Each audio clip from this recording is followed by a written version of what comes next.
I raised this matter last week here. The Attorney General said they cannot explain. Then we went to Kenya to seek for an explanation. They arrested us and beat us. Do they want us to go to heaven? This answer should be got from heaven. You can't give them. Then you go to ask Kenya, you say you cannot go. So, Mr. Speaker, I need an explanation from government. They should advise us. People kidnapped from Kenya and beaten. This government that of freedom fighters that were in Ruwero fighting for freedom, maybe I need to remind this parliament. If you read General Pecos Kutesa's book, he said the reason he went to Ruwero was because President Museveni was arrested and made to sit at a roadblock in Chireka. If you don't have copies, I can supply. Now the same Museveni is making MPs being brutally arrested, sitting them in the mud, charging them with the public nuisance. Maybe that Museveni disappeared, we have another person. So can we, Mr. Speaker, be told why we are being mistreated in our country to this level? Thank you. Attorney General, on behalf of government. Thank you very much, Right Honourable Speaker. I think what Honourable Semju is saying is quite interesting, that he was charged with public nuisance and is a whole member of parliament. My last reading of the law is that, yes, even an honourable member can be a nuisance. But I don't know whether he was being a nuisance, but we are going to go and find out what Honourable Semju was doing and come back to advise. Order, Mr. Speaker. No, Honourable, you don't. No, he can't say I was a nuisance. You can't access a microphone with that. Thank you.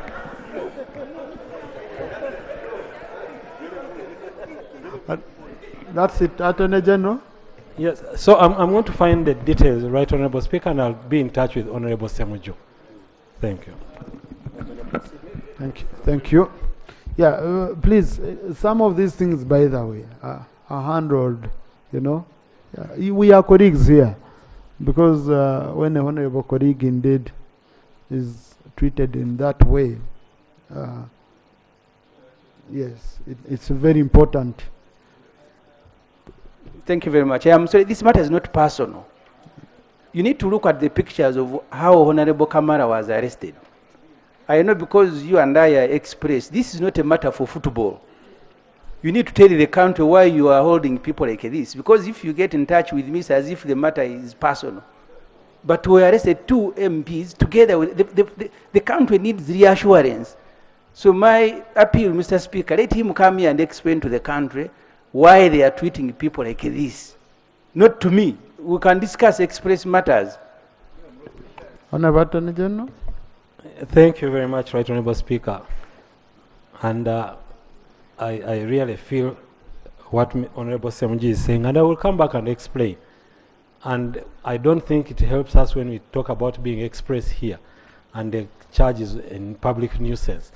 Because when they connect the two, they may think we are saying that because we are express, we can be jointly public nuisance. No, we cannot. Express is not like that. Right Honourable Speaker is the member in order to allege that because we are discussing an issue of public nuisance, express should be made a subject of discussion. Now, of course, honourable colleagues, you know how express funds behave. It's not for me to judge. We shall go, we check on the record now. If it was a Vira fan, I would have been concerned that much.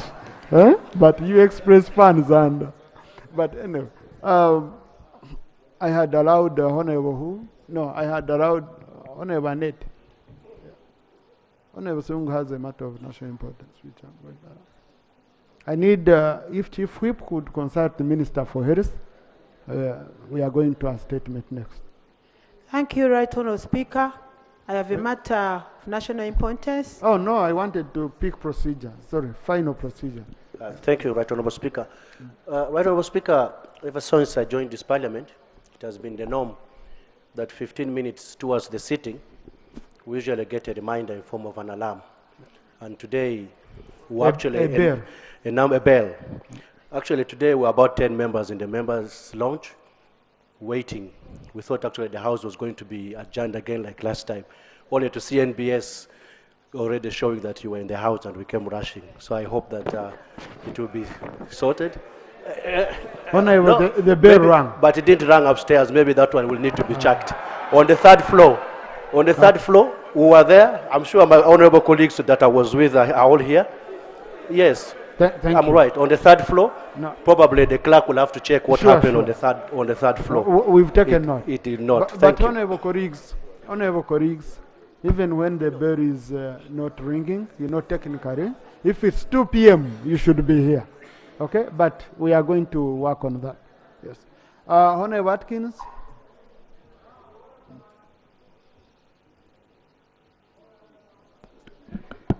Thank you very much, Mr. Speaker.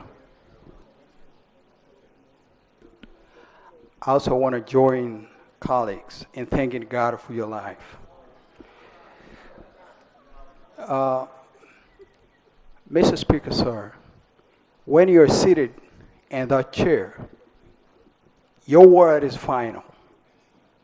And the reason why God put you in that chair is to provide a service or play a role that nobody else can in this house.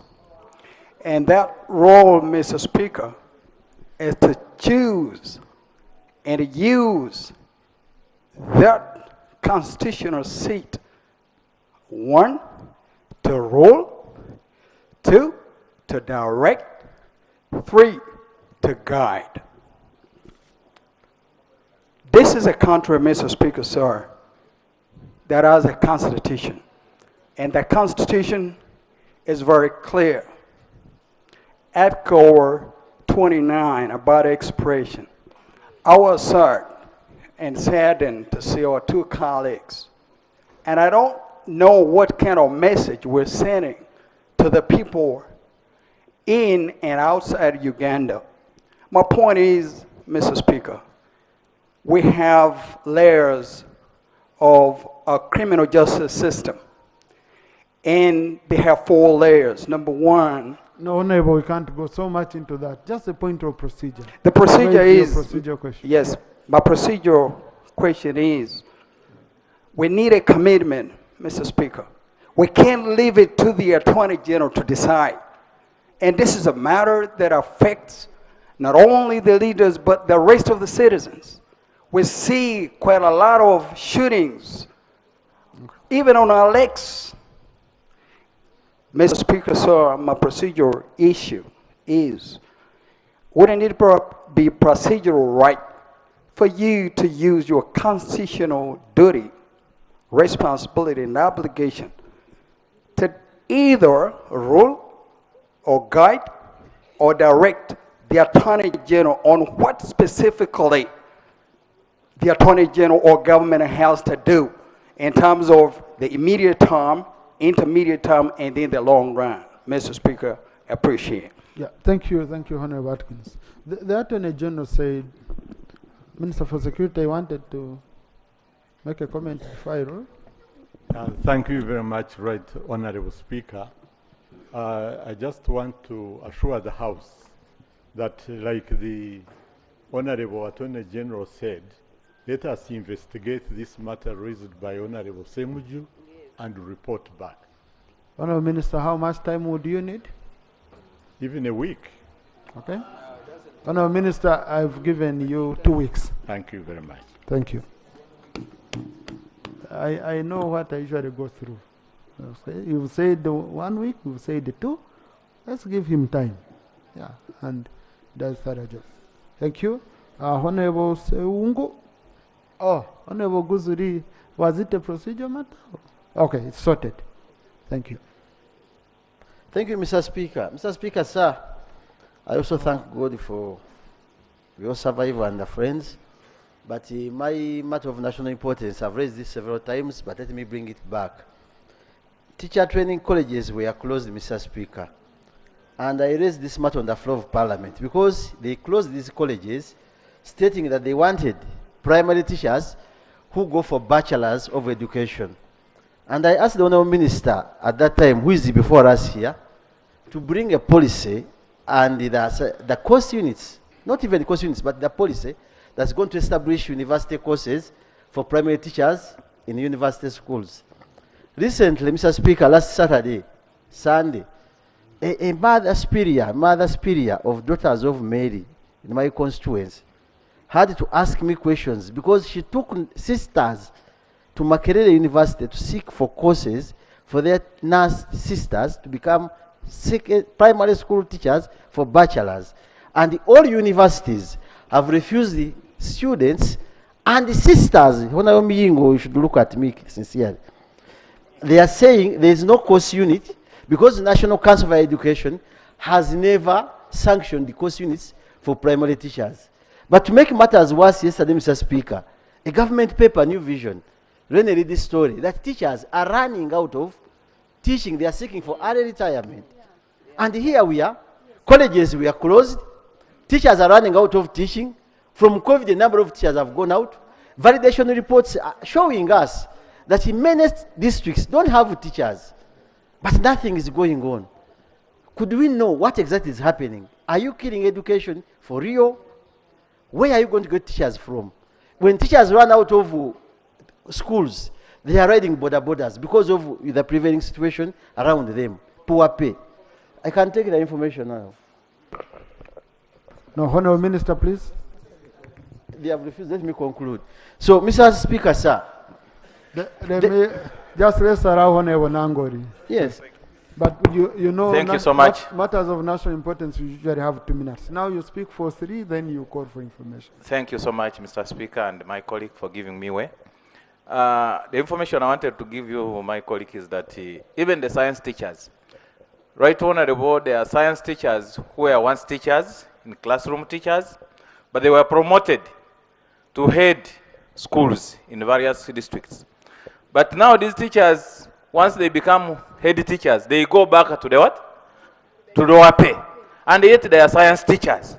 This anomaly has not been sorted by Ministry of Education and Public Service up to now. Actually, this is one of the reasons why so many teachers are asking for early retirement, because they are disgruntled. They are not earning the salary equivalent to science teachers, and yet they are science teachers. But by virtue that they are head teachers, they go back to the lower pay. So this anomaly should be sorted urgently. Thank you very much. Honourable Minister, the issue being raised by Honourable Nangori, every day I'm receiving messages about it. Every day. It's really, I don't know why you don't sort it out, and the President directed to sort it out.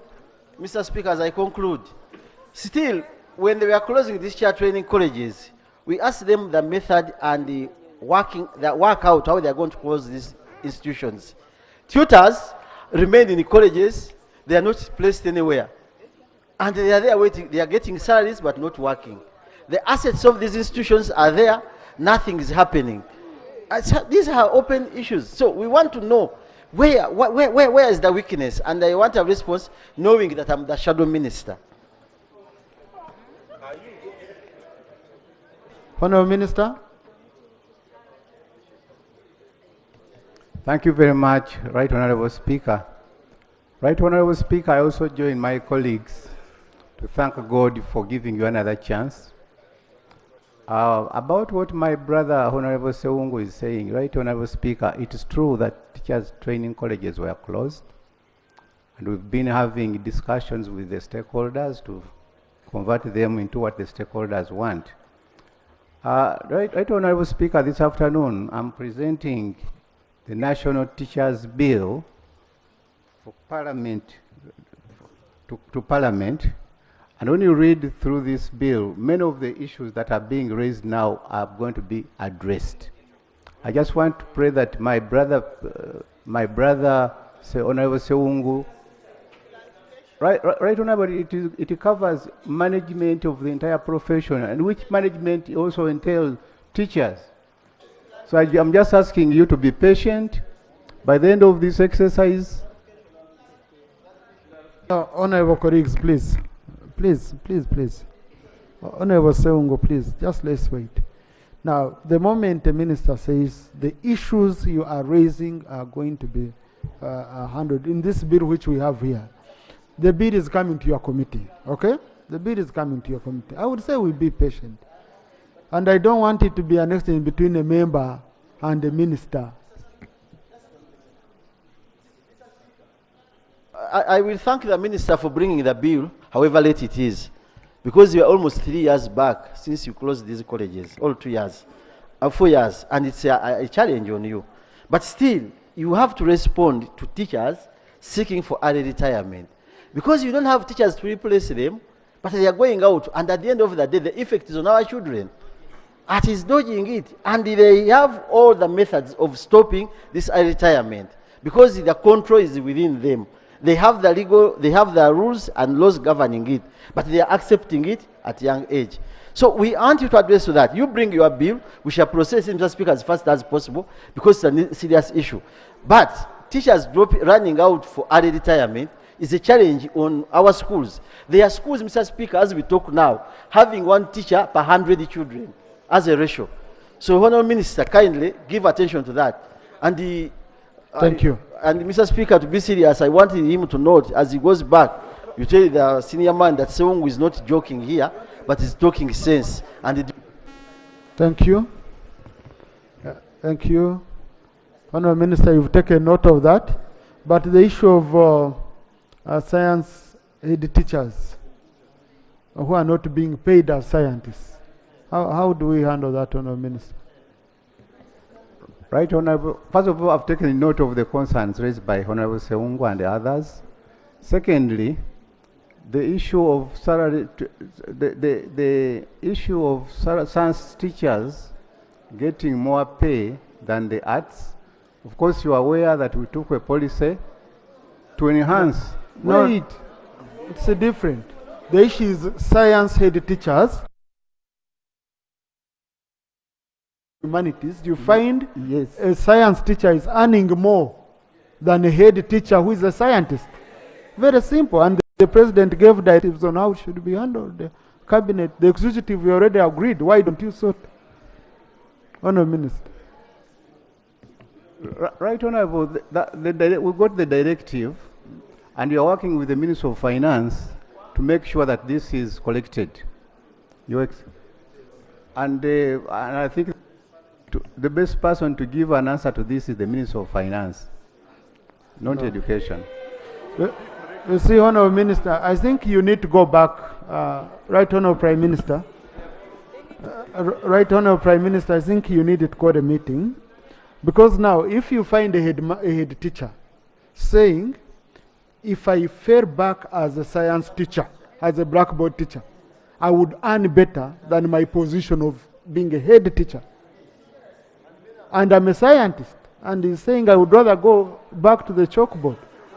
Okay? So, right, Honourable Prime Minister, why don't you call a meeting, public service, finance, education, and you agree on how to sort this? Right, Honourable Speaker, I thank you so much. And I also want to thank God that you are here, together with all the colleagues who are traveling with you. You are still alive. Government is going to handle, and we shall come back here and give you the details. Right, Honourable Prime Minister. It is going to correct that mistake. Government. Right, Honourable Prime Minister, can you give us a feedback on Tuesday next week? Don't you think it would be, do you think it's workable? Right, Honourable, let it be Thursday. This Thursday? No, next Thursday. No. Because if I talk about government, Right, Honourable, you are aware that we sit in cabinet on Monday. On Monday. Okay. Thank you. Yeah, but cabinet is on Monday, so I wanted Tuesday. So let me give you Wednesday. Okay? Wednesday next week. Lop, you wanted to add on? If you wanted to. Thank you, Right Honourable Speaker. I also want to join colleagues in thanking God for keeping you safe. I wanted to ask of government that as they bring that communication, I think it would be good that as the House and the country at large, we get to have an assessment of this policy. This policy was started to say, let's pay science teachers a lot more than the arts teachers with whom they sit in the same staff room, with whom they teach the same man hours, and so on and so forth. It would be good to have an assessment sometime down the road is there value for this which government was insisting on to say that the science teachers are way better than the arts teachers? Because it demoralized the arts teachers. They are being seen as non-entities, and yet they also contribute to this country. Many people in this institution are artists, lawyers, and so on and so forth. They are important to this country too. So it would be important that government helps us understand, if you are to put this policy on a weighing scale, how much have we gained out of it? Because rectifying just the element of paying the head teachers, let me just finish, Honorable Minister, saying that let's rectify and pay the head teachers who are science teachers originally much better. And that's why the arts teachers are saying, but this one was teaching sciences. Now as a head teacher, you're not even teaching. So they are asking, why should you be paid also as a science teacher? But they are saying, well, you said all science teachers should be paid better. We need to know, is there a value for this policy? Thank you. Otherwise, many of us actually, from the word go, saw it as a problematic policy. Right, Honorable? All teachers should be paid well. Thank you. Now, Honorable colleagues, I have an order paper to handle today. Please, I can see this is an issue which would, these are issues which the committee should be looking into, especially the point raised by Honorable Leader of Opposition. You can't process it on the floor. Honorable colleagues, it's free sitting. I allow free sitting, so feel free, apart from the front bench. Honorable Minister, Honorable clarification works when we have someone on the floor. It's not granted by the Speaker. Now you're the one on the floor, so you don't have any floor, I'm sorry. No clarification because no one on the floor.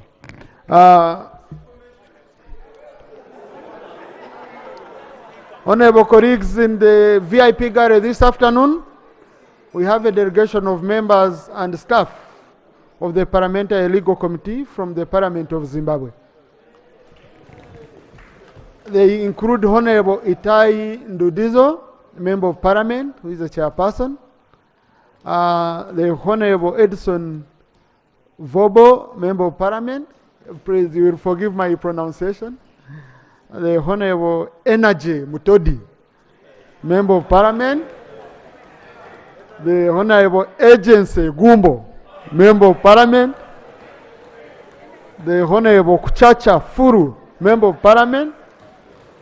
The Honorable Tinoziva Chipupuri, Principal Officer.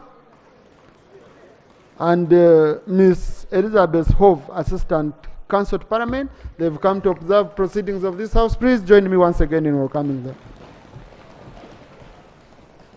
Thank you. Honorable Tamaguzi. Thank you, Right Honorable Speaker. Right Honorable Speaker, I want to add my voice to those who have thanked God for having saved your life during that turbulent time. Right Honorable Speaker, I have a matter of national importance regarding the wide outcry of police officers across the country as regards to their salary enhancement. Many police officers across the country were promised 25% increment, but it's only the top bosses whose salaries were enhanced. Police officers of lower ranks were only increased by 2%, that's why, Right Honorable Speaker, they are very hostile. They are not only hostile to the Honorable Semujus, but they are hostile to all the population. So, Right Honorable Speaker, this is a very important matter. When you're making statements, this is a house of record. Yes, Right Honorable Speaker. There are statements which really are not fair, okay? Yes, Right Honorable Speaker. Yeah, you can't say police officers are hostile to the whole public because of... Let me put, they annoyed the Right Honorable Speaker. Okay. Yeah, better, yes. Because of the way they are treated. So, Right Honorable Speaker, the better and the earlier we treat this matter, the better this country will be with our gallant officers. Thank you, Right Honorable Speaker. So, Honorable Tamaguzi is fending for himself from annoyed officers. Minister for Public Service. What was the criteria of giving the bosses more than... Thank you very much, Right Honourable Speaker. And I want to thank God for your life. God is good. Honorable members and honorable my brother Lutamaguzi, the salary enhancement for our uniformed men was 25%, and women was 25% of the allocated amount of money, not the amount of money that they are receiving now.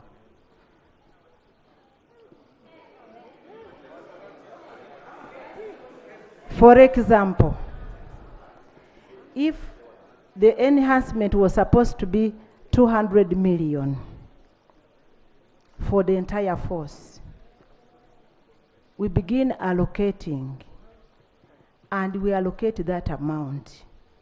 We allocate 25% of that amount, not the salary they are receiving currently. At first, I'm the one telling you because... Honourable Minister, can I request? Honourable Minister. Honourable Minister, this is an issue in the public domain, okay? Do you think it would be better if I can give you time, tomorrow you come with a write-up statement? Most obliged, Right Honourable. Tomorrow? Tomorrow is okay? Tomorrow is okay, Right Honourable. Thank you, Right Honourable. Thank you, Honourable Minister. Sorry. Yeah.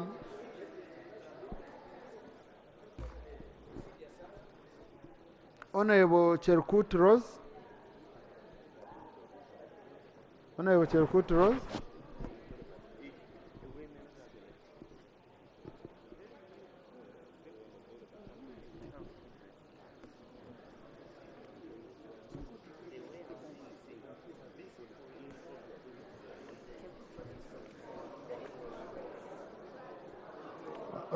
Honourable switch on, just press once.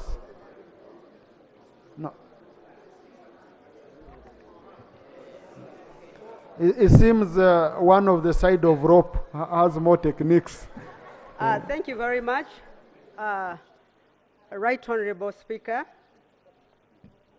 members of Parliament, I rise on a matter of national importance. This is Honourable Emma Rose, District Woman MP Quen. And the issue I have before us today is to do with the urgent appeal to address illegal land grabbing and sale in the lower belt of Quen District. That is soy. Right Honourable Speaker, kindly allow me draw your attention to once more the soy land at the lower belt. That is both Kapchorwa and Quen in Sebei sub-region, which have become a toxic dispute, escalating each passing day. Right Honourable Speaker, due to the occasional instability that emanated before the NRM government took over power, the Karamojong cattle riders and Pakots made the Sabines flee their ancestral land in the lower belt. But unfortunately, as they fled their land for peace and security, that is, they went to the upper belt, a group of 13 unscrupulous people grabbed their land temporarily, their land amounting to 10,000 acres, and sold it to a company, a rice company, where they received a whopping 17 billion shillings from the sale of this land. Right Honourable Speaker, as I stand before you and the whole House, the people of Quen, that is soy, are bleeding because this land belonged to them. There are over 20,000 people who are displaced because of these 13 people, the rich who took advantage of their land. Prayers, Honourable. So my prayers are, please members, protection, allow me, Honourable Speaker, protection. Honourable, prayers. I can say from the bottom of my heart that the people of Soy are not at ease. We have the PDM, we have the Emyoga, but the programs are being affected because of the cattle rustling that we have. Not only that, we also now have these pockets of the 13 who have stolen their land. So please, Prayers. members, please allow me Honorable, can I guide you? Can I guide you? the prayers that I have. Right, Please, Honorable Speaker. just go to the prayers, Honorable. You know, this is matters of national importance, so we have time The limitation. prayers that I have is, Right Honorable Speaker, is that I implore you to take immediate action. One, to investigate and prosecute the land grabbers, the 13. Two, please, Honorable members, colleagues, let's listen to our colleague Please, in members. silence. there is need to protect the rights of the legitimate landowners who are my poor Sabines, the poor local people. Three, there's also need to establish a task force to monitor and prevent further land grabbing. It is to the tune of,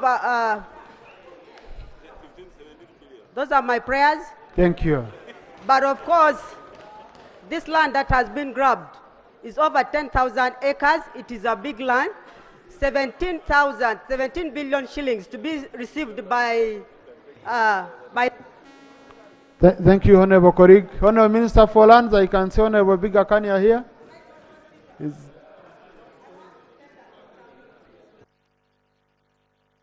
You wanted to lay on table, so just read the title of the document. Switch on and read the title. I have the petition from the Sabine youth land claimants to the IGG,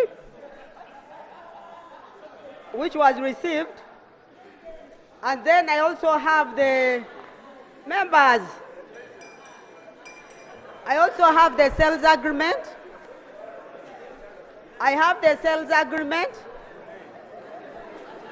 which was made between the 13 people and the China Rice Scheme Company.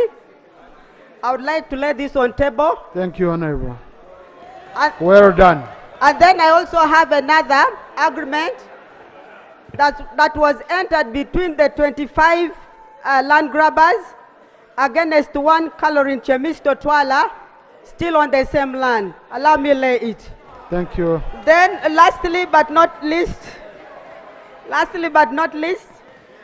I also have the petition that was written by the youth land claimants to His Excellency the President of Uganda, intention to sue. I also love to lay this.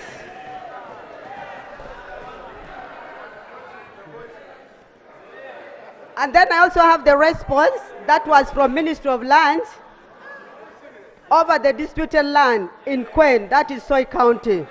I also would love to lay this. Thank you. Honorable colleague, this is what Thank we you. call submission by research. Evidence-based. Honorable Minister, all the evidence is before the House and before you. Right Honorable Speaker, let me also take this opportunity to wish you long life after that incident. And it was just a few hours we've been with you in West Nile that the incident occurred. We're very sorry it did, but we're very grateful that you are here with us. Regarding the matter raised by the honorable member, since all the documentation is available, we will receive our part. And I have noticed there are so many investigative agencies who are involved, and we shall see what we can do individually as the Ministry of Lands and also collaboratively with the others and to give information to Parliament. Thank you very much. Thank you. Honorable Minister, since I had in the word petition. Petitions are provided for under rules of procedure and how they come on the front, all that. But have it as a document received for information purposes. And I would propose you meet MPs from the area. And you don't need to come back here. You need to meet MPs from the area. If possible, you visit the area and you ensure the population is satisfied. Most grateful for the guidance. Thank you. Thank you. I hope not on the same honorable thinker which I've ruled. Thank you very much, Right Honorable Speaker.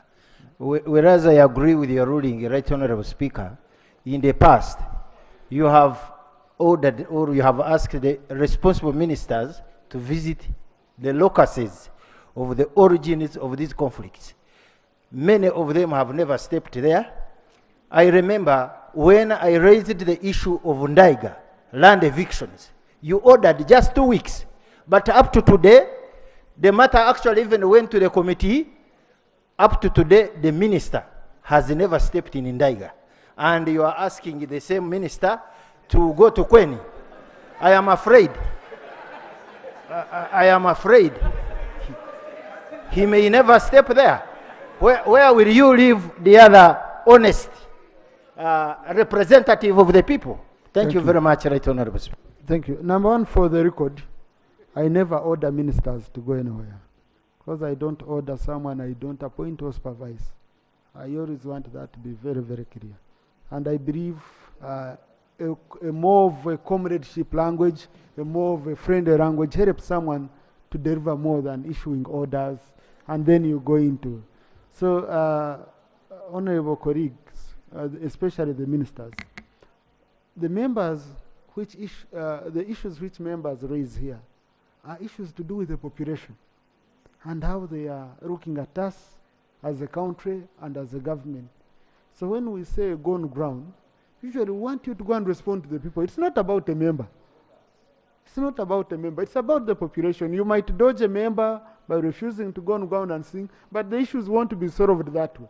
So it's always very important to go on ground. Now, Honorable Minister, Honorable Tinka Simire, you are already colleague of long. Why don't you go there and you sort out the issue and commit to us that you are going to go to Quen? Right Honorable Speaker, as you know, as a ministry, we are extremely responsive to the issues which are raised here, which require our attention. And we definitely will go to Quen. But how this last one of my friend skipped our mind, we will definitely get in touch with him and make sure that we resolve the matter amicably. Thank you. Thank you. Honorable Ngwate Kamwa.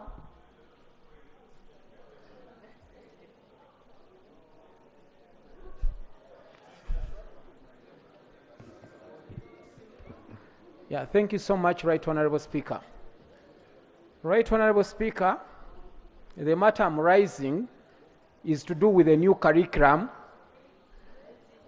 The matter I'm raising, yes, is to do with a new curriculum which was rolled out in secondary school in 2020.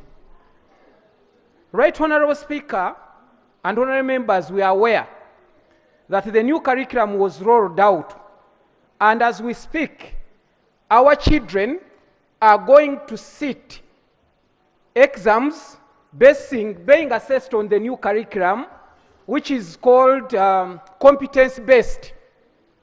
But it is unfortunate that there is no plan that once they complete the senior 4 O level, there is no new curriculum they are going to base on if they are to proceed to A level.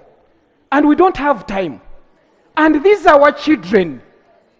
So, Right Honorable Speaker, my biggest concern is what is going to happen to our children and our schools. And especially my senior friend, Honorable Muyingo, who also owns so many schools and they are doing well. He's also seated here. A minister has not planned for this country. So, Right Honorable Speaker, I think we have a challenge with the whole Ministry of Education. It is terrible, but we are trying to hide our heads in the dust. But Honorable Mbwa, yes, you have asked a question to the minister. I think it would be prudent okay, for let you me to give the minister a chance. Thank you The so plan much. he has. So, Right Honorable Speaker, my prayer is to request the Ministry of Education under the steward leadership of the First Lady to come with a comprehensive plan. And even my prayer is how I wish the First Lady can also come here herself, because we are missing her, to see her as she presents this matter. Otherwise, we are not happy as Ugandans. Thank you. Honorable Minister. Thank you very much, Right Honorable Speaker.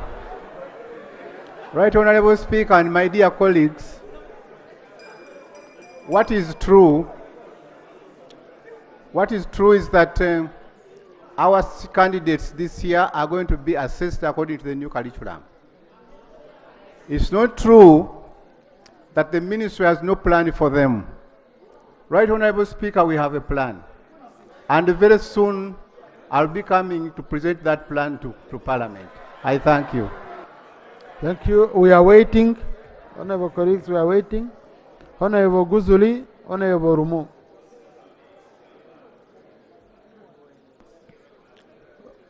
Mr. Speaker. Just wait, Honorable Tebandeke. Thank you, Right Honorable Speaker. The procedural matter I'm raising is in response to the Minister of Education. Right Honorable Speaker, exams are kicking off in October, and we are undergoing the same curriculum. If the minister is just to come with a statement, the work plan for the new curriculum, whose exams are kicking off in October, really, are we proceeding well to this nation? Here we don't proceed to the nation like you say. Okay? We have our rules which we follow and the business we conduct here. Please. Yeah. I haven't understood you properly. So let's continue.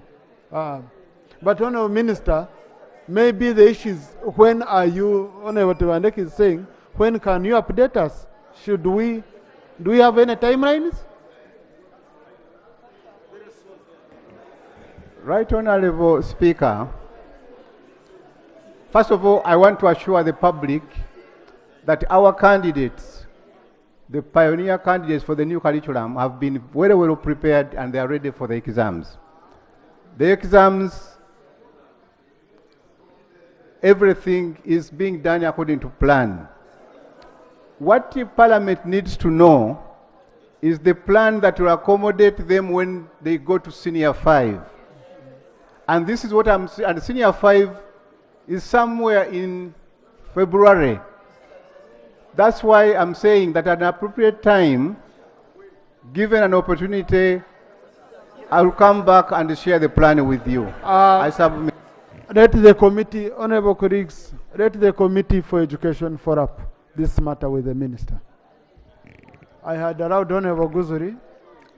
Mr. Speaker, I rise on plight of Ugandans who cannot afford medical care. We have two classes of people in this country.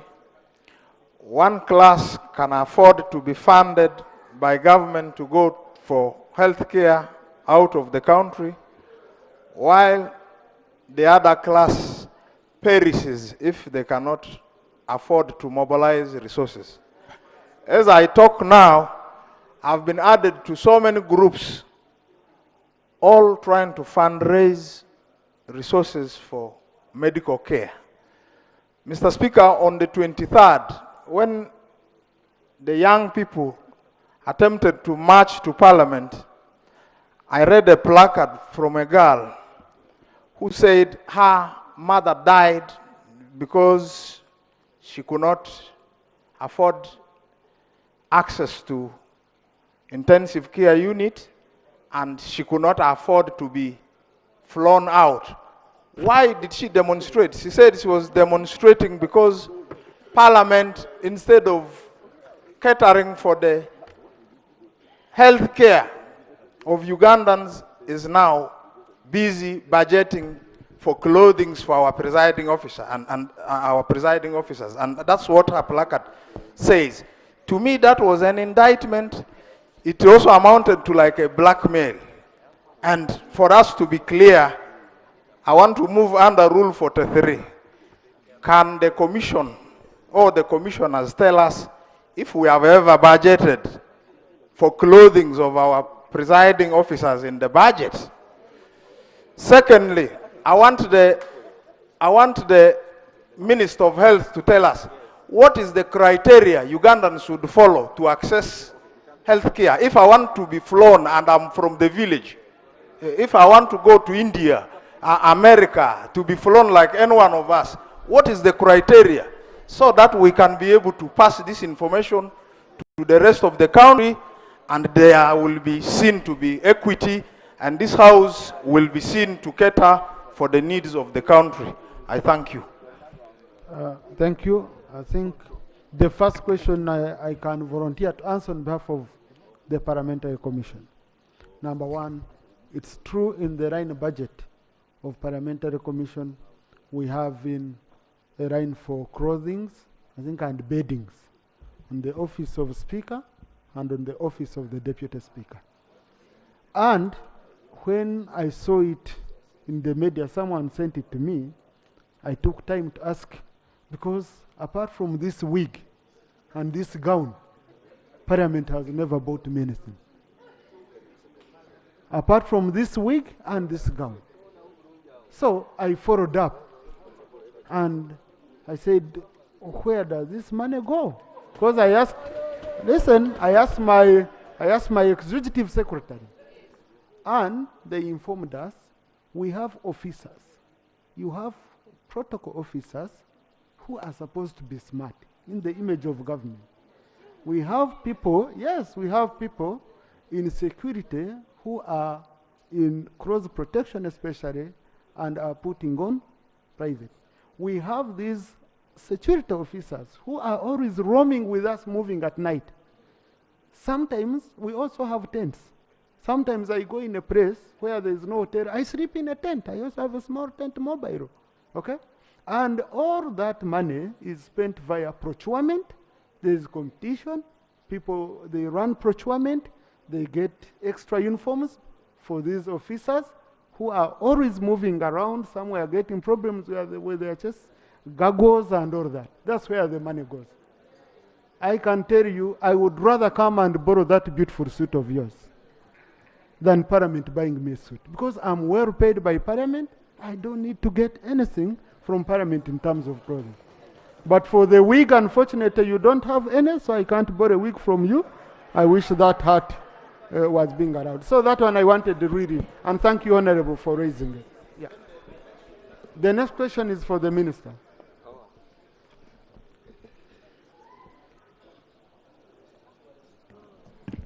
Thank you so much, Right Honorable Speaker.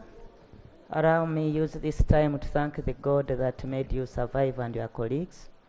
God is great, and we shall always thank him.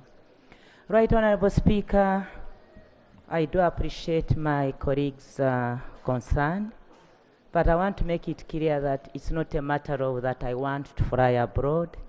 I want to access medical treatment abroad. There is a procedure, Right Honorable Speaker, colleagues. One, that there must be a patient, and this patient must be having a physician, any referring doctor that has been attending to that patient.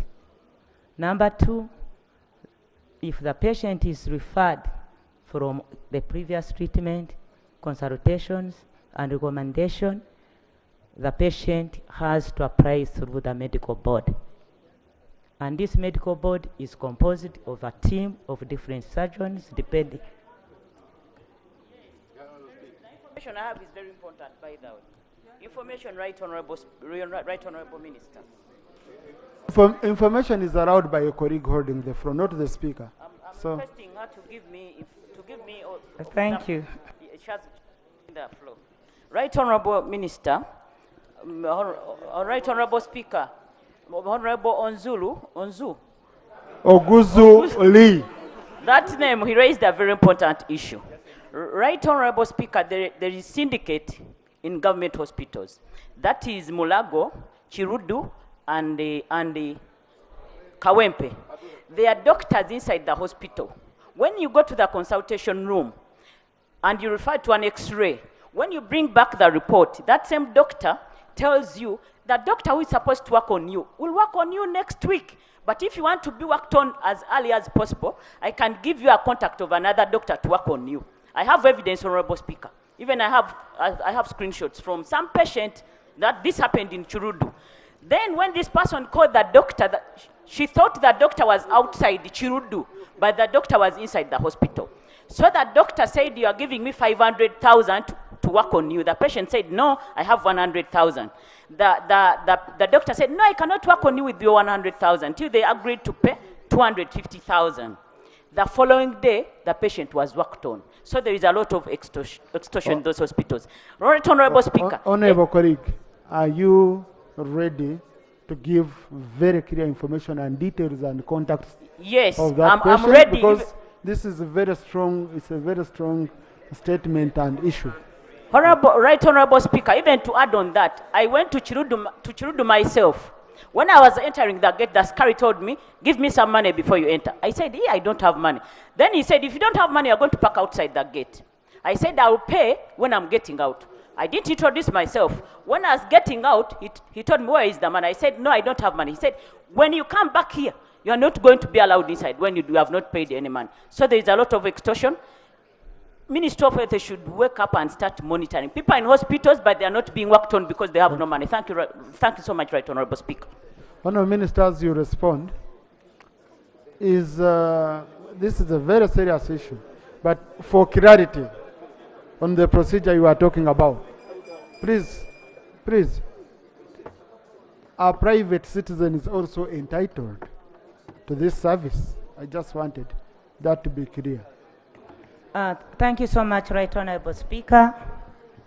Right Honorable Speaker, colleagues, I want to thank my colleague for that very vital information. As a ministry, we are so much concerned about ethical and the way patients, that's why we are to give patient care. I want to call upon her and every member here, whoever has such information, which is very vital, and which can improve on our service delivery in our hospitals, to come, give us the evidence, we sit together, then we go and investigate. We have interdicted many, and we have handled many cases. Right Honorable Speaker, my next point was, it's not a matter for the rich. Everyone can go as long as that process has been followed. That there is somebody who refers you, after referring you, who pays, and private citizens also private entitled. citizens are also, by the time you are referred, let me take example, for example, from this parliament. If any member of this parliament is to be, no, I am just, let me give an example of any private person. Any private person, a sick person, would have been having a doctor managing that person. From different, let me just finish on this one,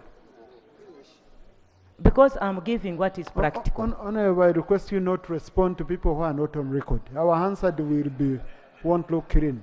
Right Honorable Speaker, much obliged. I'm saying any private person who is sick must be having somebody, a doctor, attending to that person. And when the matter needs reference to any hospital abroad, that person attending to the patient will write to the health board, medical board, with all the documents and the case, so that he is requesting that this person needs to be referred abroad for further management, for any medical management. Let's listen to the minister. Let's listen to the minister first, honorable colleagues. Yes, honorable minister, continue. I am giving the process that goes on. Right, Honorable Speaker, once these documents have gone with the patient to the medical board, which medical board is composed of a team, they look at that, they sit as a team, they find that yes, this patient requires this service abroad, we don't have it in this country. When it comes to payment, there are two things. There is where they have also disclosed who is going to meet the expenses abroad, and the referring hospital where the patient is going. So any person who has come from a different institution, from a private, from individuals, they have got identified where the other person has been referred. Then the board, when they approve, they will approve either to say this institution or this is the money from that, and your case needs to be handled. And that's what goes on. Yeah. Thank you. Honorable Chair, Committee on Health. You see, honorable colleagues, there are issues which I know are very critical, but the time you have and how we are coming for them, you find we shall not do justice to these issues. Chairperson, Committee on Health, really, I assign you that issue to engage the minister, to invite the ministry, and members who have issues around that, they can go in, make submissions, and even the public, and you bring here report. Much obliged, Right Honourable Speaker. Yes, and issues of the risk, those are things which can be asked by the committee. The committee will handle in detail. Thank you. Thank you. You had allowed me, Mr. Speaker. Thank you very much, Mr. Speaker. I am happy that Honorable Nankabirwa is here today, and the matter I'm raising... She has always been here. It's you, we don't know if you've been maybe, here. Mr. Speaker, I've not been seeing her, but today I have seen her in the right angle. Now, Mr. Speaker, mine is about the amount of money which was borrowed or granted to this country, $630 million, intended to move power to all villages in this country. Mr. Speaker, in my district, Mitiana district, I'll talk about my constituency specifically. If there is power there, it is there for 2 or 1 day, especially in the areas of Sekanyonyi, the areas of Mpirigwa, and other areas. In other areas, there is no power at all. What the ministry did, they came, surveyed, and left. And the documents they left with us, they told us they were coming back in a very short time. Mr. Speaker, they have never appeared. As I'm talking now, the power in Sekanyonyi has been off for a week. Mr. Speaker, this is where the power they use to make business. Because they have coffee hauls, they have other machines, including saloons. Prayers, Honorable. Meaning that, Mr. Speaker, right now, they are not working. My prayers, Mr. Speaker, is that the minister should be in position to give us a report on how far she has gone to use that money to distribute the power in the villages. The minister should also give us how far they have gone so far to distribute the powers, especially in the villages, especially in constituencies which are in villages. Thank you. One small thing, Mr. Speaker. Well, here we don't deal with small things. One important thing. Yeah. One important thing, Mr. Speaker. Yeah. For Honorable Nankabirwa. You know the head of Mbogo clan is from my constituency. The place is called Muguru. And she's also from Is he Mbogokeran. called the Wechtiwa? She's, no, I'm saying the head of Mbogokeran. The Wechtiwa is given by the king. Okay. Now, Mr. Speaker, even where that important person stays, there is no power. So I would think by now, one of the granddaughters of that person would be very happy and enjoying the power because her daughter is in power. Thank you. Honorable, when did this start?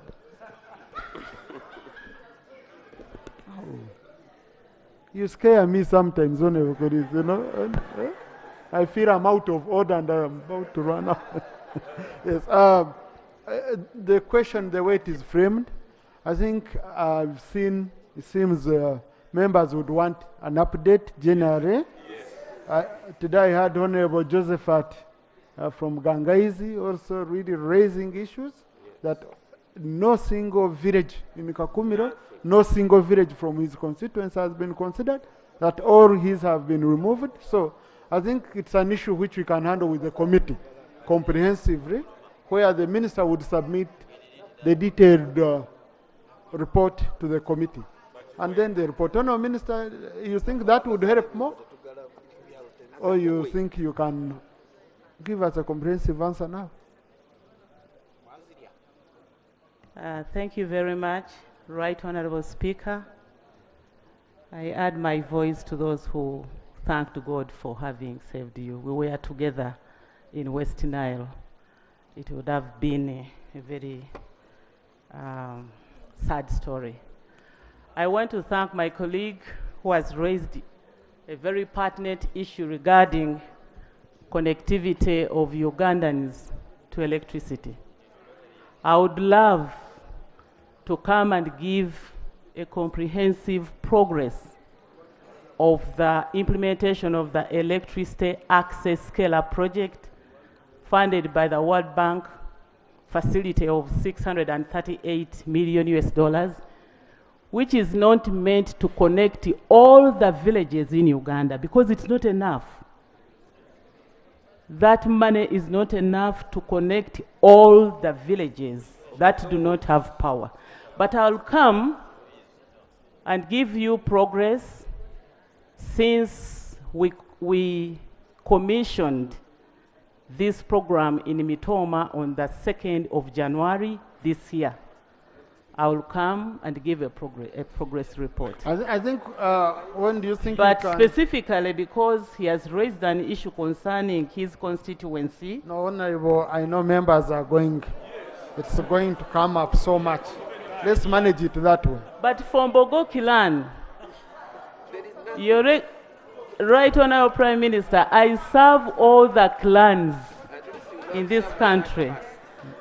So to accuse me of not having connected the headquarters of the Mbogo clan is irrelevant when we are dealing with national service. We serve all the clans. Thank you. Now, Honourable Minister, I remember also there's a project. When you're coming, you can give us updates on 2 projects. That one, but also there is a project for Tibea, where we borrowed around 250 million there. I can't remember the exact figure. And it was for connecting all sub-counties in the country. China Exim Bank. I mean, me, the one I know, really, whatever they said they are going to do in my area, they disappeared. So can we get an update on that project showing the progress of the project, how much money has been paid, how much money, and so it comes together. Let the 2 come together. Thank you. Honorable Annette, Honorable Minister, can we do this Wednesday next week? Yes. Thank you. Thank you. Honorable Annette Mugisha, Wednesday next week, clerk, take note. Thank you so much, Right Honorable Speaker. I also want to join my colleagues to thank God for saving you and our fellow beloved members that were with you. Right Honorable Speaker, The matter of national importance is about appealing for government intervention in reconstructing Kabagalame pork market in Bushenyi Shaka municipality that was burnt on 1st August 2024. Right Honourable Speaker, as Greater Bushenyi District and beyond, one of the enterprises being promoted under the various programs is Pigare Enterprises, which employs several farmers for livelihood.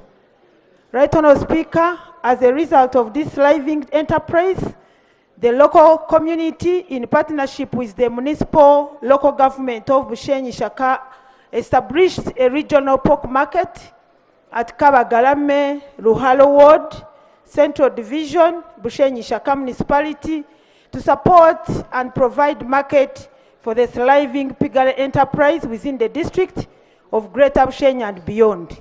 This market has become so popular that it attracts people from different parts of the country in terms of pork sales. A total of 600 pigs are slaughtered per month, translated. I've seen one Hajj walking out. So, please, this is not. Hajj Katoto can come back. Yeah. When I will conclude, you better read the prayer before. Right Honourable Speaker, prayers are as follows. Number one, we ask the government through the office of the Prime Minister to provide funds for fencing this market to regulate access to the market at night and unauthorized persons. Number two, that government provides funds to install solar lights within outside the market. Number three, that the Uganda police should establish a police post at this market to provide security to over 1,000 people who gather at this market every weekend and during weekdays. And lastly, the Uganda police should install CCTV security cameras around the market for timely surveillance. Right Honourable Speaker, a detailed report has already been submitted to the Office of the Prime Minister by the municipality leadership. I submit, Right Honourable Speaker. Thank you.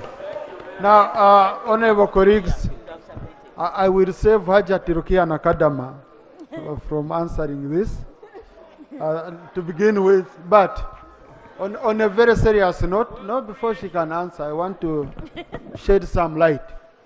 Now, someone might hear it's a pork joint or it's a pork market, and they take it as right as possible. But that market goes beyond pork. It's a lifeline for many widows, for many women around Bushenyi. I'm a confessed and renowned client of that market. Yes, I want to tell you. I'm a confessed, yes, I know it's not offensive, okay? The revenues of that market, you know, there is a day they use, I think once in a year or twice a year, they would do a mobile market in Naguru here. And what would be in that place of Naguru is unbelievable. People come from all over. From all over.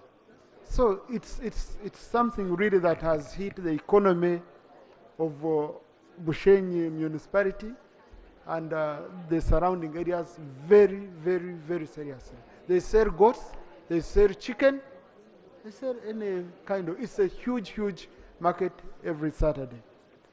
So we really need, I also received calls from very many local leaders on the ground, and they said they had reached out to the area MP Honorable Kabura Derek and the woman MP Honorable Annette Mugisha. So right Honorable Prime Minister, we really need help in that area.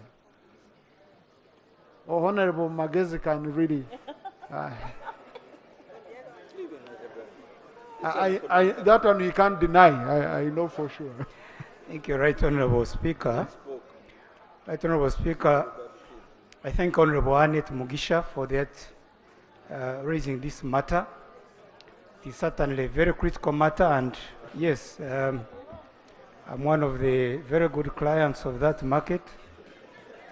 I've also invited my brother-in-law, Honorable Sewongo, in his next visit. I'll take him there and he sees what is going on. It is certainly a big market, and we are sorry as government that this is the second time that market is being burnt down. I've taken note of the requests, and this is a partnership between the private sector and Bushenyi Shaka Municipal Council. So we are going to send a team to look at what can be done physically to be sure that we can protect it, and also to invite colleagues once it is rehabilitated, because we are talking of a bigger matter. It's not just rehabilitating the pork joint, it's looking at modernizing that entire market at Kabagarame. So we'll do that, and I'll get back to you, Right Honorable Speaker, on the measures. Thank you. Honorable Ephraim Chemtai.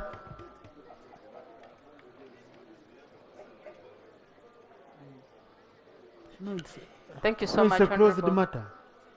Yeah, it's a closed. Honorable Speaker, thank you so much. Honorable I rise up with a very urgent and important issue that is happening in Bukwa or Sebei sub-region. Honorable Speaker, we have a conflict between the community and the Ua Rangers. For the last 1 year, over 50 people have been killed in Sebei sub-region.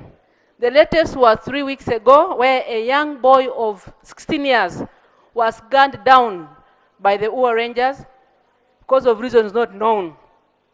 And we've had so many, actually over 50 also are hospitalized with gun wounds.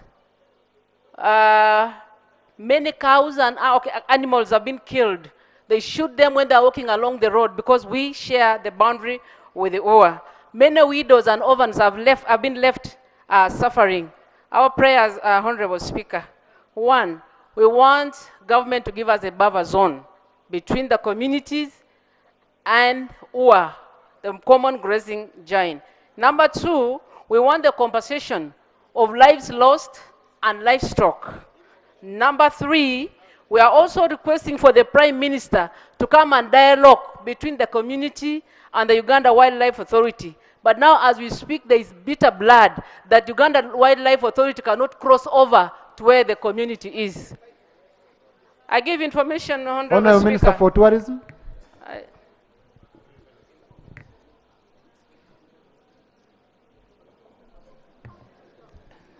Thank you, Right Honorable Speaker.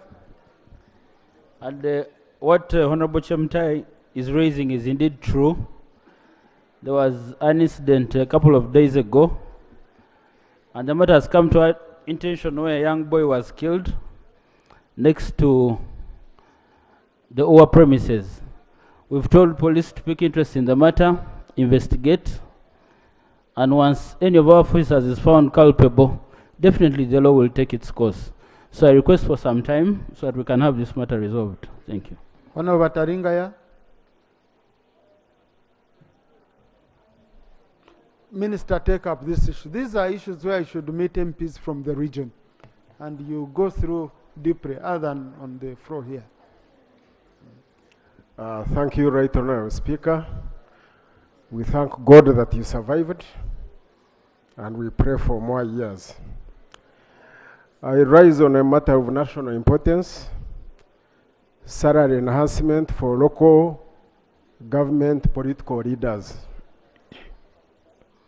So in their letter dated 4th July 2022, the local leaders of Greater Ankole petitioned your office on issues of 1, increased procurement threshold for sub-counties, town councils; B, salary enhancement for local leaders from LC1 to LC5.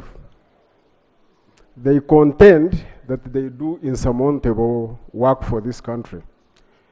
You advised me to raise it on the floor of Parliament as a matter of national importance, which I did.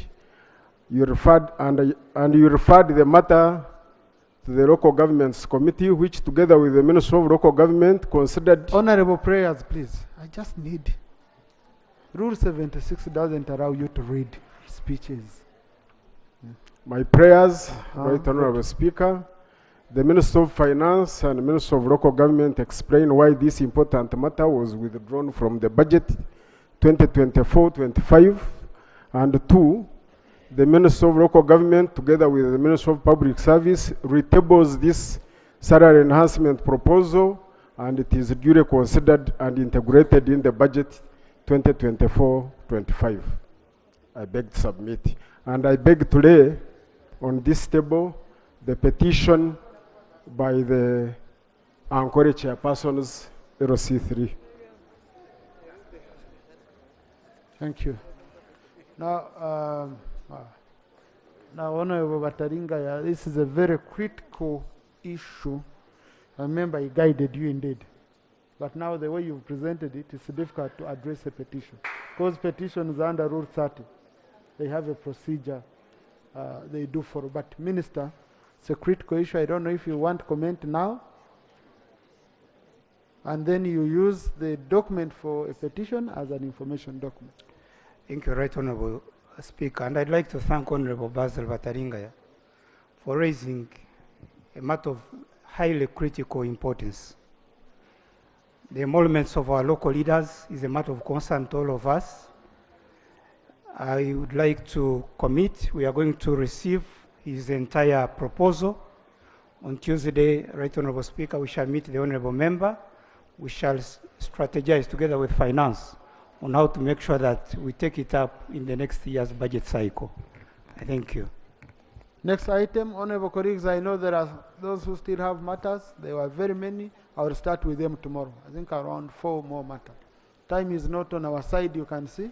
So let's go to the next item. Item 3 on the other paper, bills first reading. 1, the National Teachers Bill 2024. Honourable Minister of Education.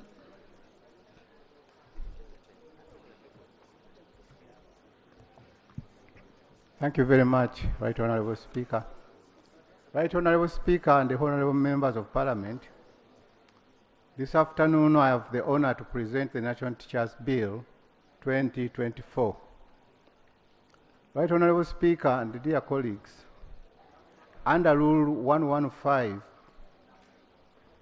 Sub-Rule 1 of the Rules of Procedure of the Parliament of Uganda, a bill shall bear at the head a short title and a long title describing the reading provisions of the bill.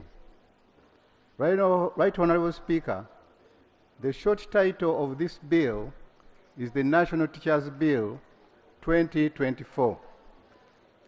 Right Honourable Speaker and dear colleagues, the long title of this bill. Honourable Minister, is the bill accompanied by a certificate of financial implication? Yes, it is. Please lay it on table and you're done.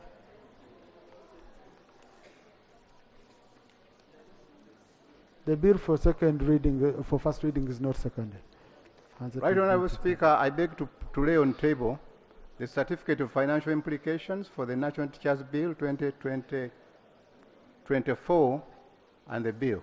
Thank you. I beg to lay. Bill referred to the Committee on Education to be processed as per Rule 129 of our Rules of Procedure. Please ensure you give it enough attention, consult widely, so that we can resolve these issues in the sector. Honourable Chief Whip, do you want to make a comment on the next bills? Thank you very much, Right Honourable Speaker. Right Honourable Speaker, we are still consulting as government on the remaining bills from Roman 2 to Roman 16.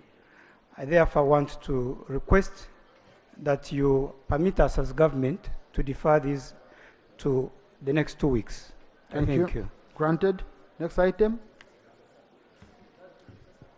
Item 4, statements by ministers on 1, reports that contrary to the established diplomatic norms, a casino and gambling facility had been established within the Ugandan consulate in Dubai, United Arab Emirates. Honourable Minister for Foreign Affairs. Right Honourable Speaker, I'm in touch with the Minister of Foreign Affairs, Honourable J.J. Odong. He's not available today, but he has committed he'll be here tomorrow to present the statement. Clerk, I beg that you allow us to bring it tomorrow. Clerk, put it on the order paper for tomorrow. Next. Item 4.2, statement on failure by the Minister of Health to deploy medical interns to health facilities. Minister for Health.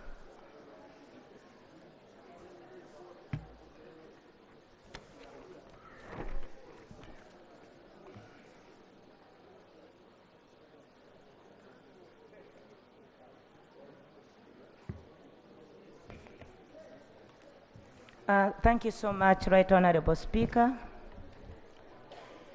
Right Honorable Speaker, honorable members, allow me to appreciate you for granting us an opportunity to update this August House about the status of the deployment of medical interns and support to the senior house officers, known as postgraduates, for the financial year 24-25. I wish also to appreciate all the eligible interns and the public for their understanding as we strive to improve the health service in this country. Right Honorable Speaker, colleagues, this issue is an issue that concerns all of us, and especially the public and our interns. Allow me to give a just brief overview to appreciate where we are and how far we have moved as a ministry and government. Medical internship is a crucial apprenticeship training for health professionals lasting 1 year upon completion of undergraduate training for doctors, dental surgeons, pharmacists, nurses, and midwives, and other fields. The period is designed to equip interns with practical experience, skills, and confidence, supplementing their theoretical training. It is also a prerequisite for professional registration with their respective councils.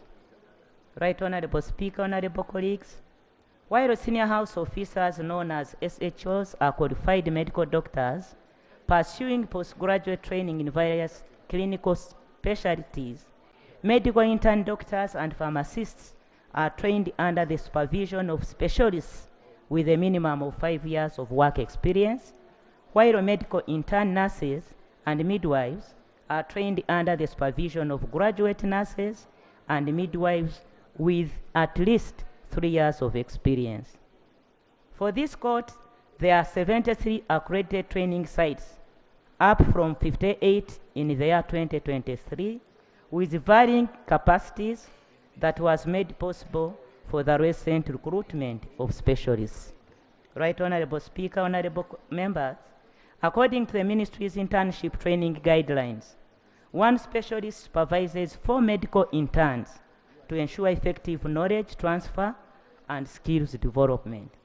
The Ministry of Health will maintain this standard until more specialists are recruited and more centers are accredited. Due to the enormous pressure to deploy all the interns last year, we deployed an excessive number of interns, 1,901. Right Honorable Speaker, colleagues, I want to thank you, the Speaker, and the colleagues in this House, when at that time you also received support which enabled us to recruit the 1,901 interns. That is an appreciation from the ministry. Now, this recruitment of 1,901 interns that overwhelmed the system, they created a lot of challenges, with some trainers having to supervise 5 to 6 medical interns, some optimal learning, overcrowding, and difficulties with access to medical supplies, equipment, and devices. Right Honorable Speaker and honorable colleagues, we need to appreciate the fact that effective medical internship skills transfer depends largely on hands-on experience to build the confidence of the newly graduated interns so that they are able to work alone and supervise it after being signed off. Allow me to move to deployment of interns, which is an issue. Right Honorable Speaker, honorable members, a total of 2,706 interns are eligible for deployment, while there are 743 senior house officers. These are postgraduate medical doctors. Following the completion of deployment exercise, medical interns have randomly been placed across the 73 internship training centers for a period of 1 year, starting from 5th August 2024 to 31st July 2025. This placement covers graduates who completed their courses in as early as the year 2023 and before. Furthermore, as clarified in the Ministers of Health press briefing which was held on 2nd August 2024, consideration has been made for dental surgeons and pharmacists on a government-sponsored of cohort 2024 because these cadres are in short supply in the market.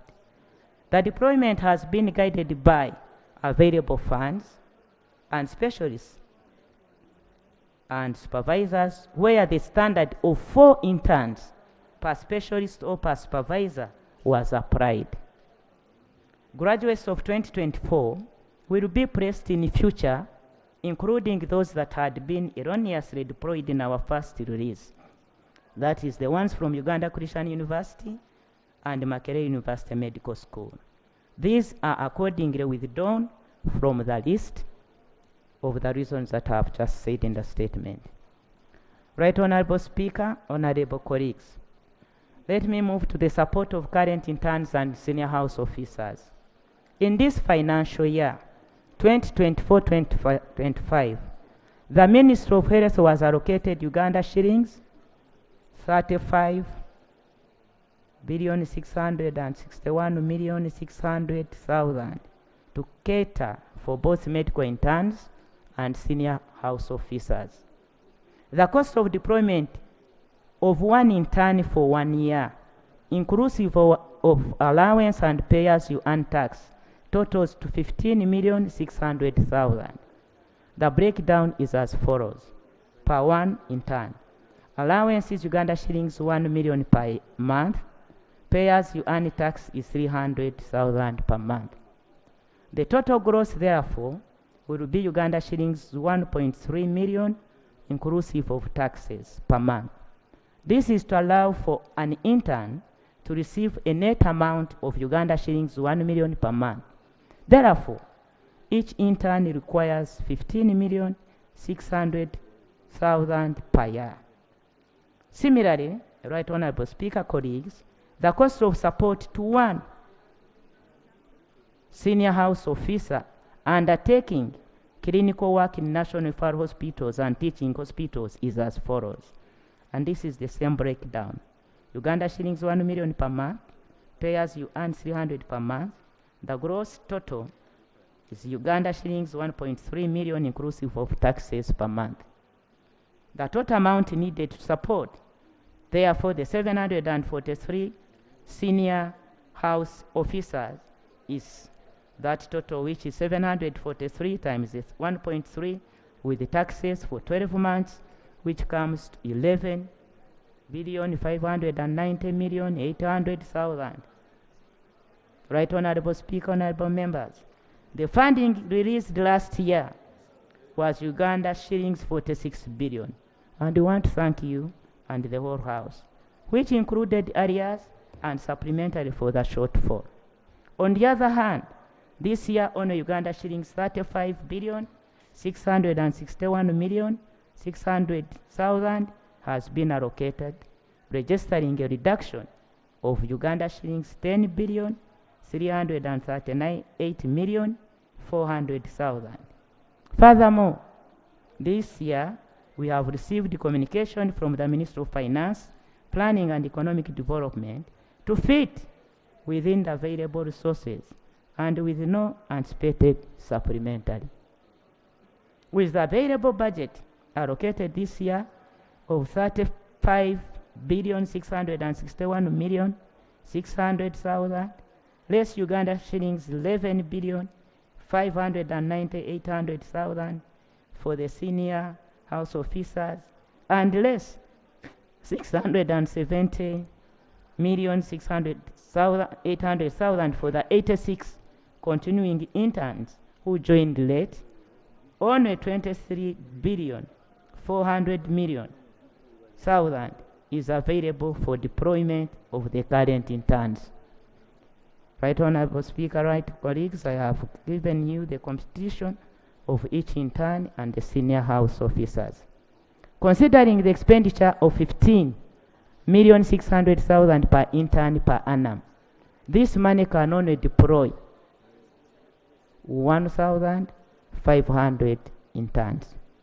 Against this background, the ministry can only deploy the cohort of 2023 and the previous years, totaling to 1,435 medical interns to fit within the budget that has been allocated.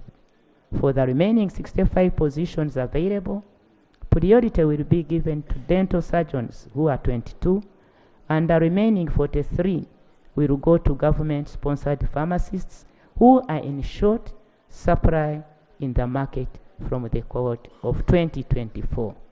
Right Honorable Speaker, colleagues, below is the table, one which shows medical interns eligible for deployment. The qualifications: MB, SG, CHB. Before 2023, we have 13. 2023, there are 639. 2024, 731. The number increases to a total of 1,383. BSM and BSN, before 2023, 33. 2023, 509. 2024, 346. The total number is 888. BPHARM, 27, before 2023. 2023, 163. In the year 2024, 172. The total current is 362. BDS, before 2023, there's a nil. 2023, 51. 2024, 22. The total is 73. When we total according to the years, before 2023 we have 73. In 2023, 1,362. In 2024, 1,271. Total currently 2,706. Right Honorable Speaker, honorable members, despite the significance of medical internships, all the eligible interns could not be wholly absorbed in this intake, as it requires an additional of Uganda shillings 18 billion 813 million 600,000. This excludes the cost of recruiting additional specialists to supervise the interns. Once this money is available, we can now have the issue solved. Right Honorable Speaker, colleagues, there are constraints which are